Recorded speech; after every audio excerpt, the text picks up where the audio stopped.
अवधूत चिंतन श्री गुरुदेव दत्त. श्री स्वामी समर्थ.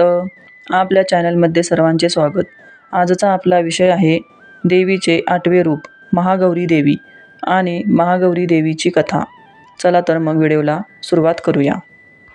उदयस्तु श्री महाकाली महालक्ष्मी महासरस्वती राजराजेश्वरी आई साहेब. श्री अंबा माता की जय. श्री अंबा माता की जय. श्री अंबा माता की जय. दुर्गा मातेचे 8वे रूप म्हणजे महागौरी होय. दुर्गा पूजेच्या 8व्या दिवशी महागौरीची पूजा केली जाते. महागौरीची पूजा केल्याने सर्व पापे धुवून जातात.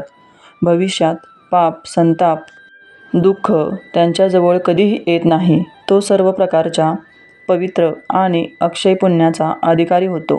या देवीचा रंग पूर्णतः गोरा आहे. या गोऱ्या पराची उपमा शंख, चंद्र आणि कुंदाच्या फुलापासून दिली आहे. या देवीचे वय 8 वर्षे मानले जाते. अष्टवर्ष भवेद गौरी. तिचे वस्त्र आणि आभूषणा देखील श्वेत रंगाची आहेत. महागौरीला 4 भुजा आहेत. वृषभ तिचे वाहन आहे. तिच्या वरील उजव्या हातात अभयमुद्रा आणि खालील उजव्या हातात त्रिशूळ आहे. वरच्या डाव्या हातात डमरू आणि खालील डाव्या हातात वरमुद्रा आहे. महागौरी अत्यंत शांत स्वभावाची आहे. आपल्या पार्वती रूपाने तिने भगवान शंकराला पती रूपात प्राप्त करण्यासाठी कठोर तपश्चर्या केली होती. गोस्वामी तुळशीदास यांच्या अनुसार तिने भगवान शंकराला पती करण्यासाठी कठोर संकल्प केला होता. या कठोर तपस्येमुळे तिचे शरीर काळे पडले होते. तिच्या कठोर तपस्येवर प्रसन्न होऊन भगवान शंकराने तिला गंगेच्या पवित्र पाण्याने अंघोळ घातल्यावर ती अत्यंत गोरी दिसू लागली.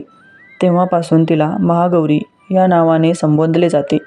देवी महागौरीचे स्मरण, पूजा भक्तांसाठी सर्वाधिक कल्याणकारी आहे. आपण नेहमी तिचे ध्यान केले पाहिजे. तिच्या कृपेमुळे अलौकिक सिद्धी प्राप्त होते. महागौरी भक्तांचे संकट अवश्य दूर करते. तिच्या उपासनेमुळे अशक्य कार्य शक्य होते.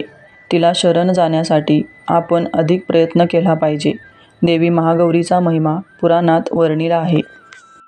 व्हिडिओ आवडल्यास लाईक, शेअर आणि सबस्क्राईब करा. धन्यवाद. श्री स्वामी समर्थ.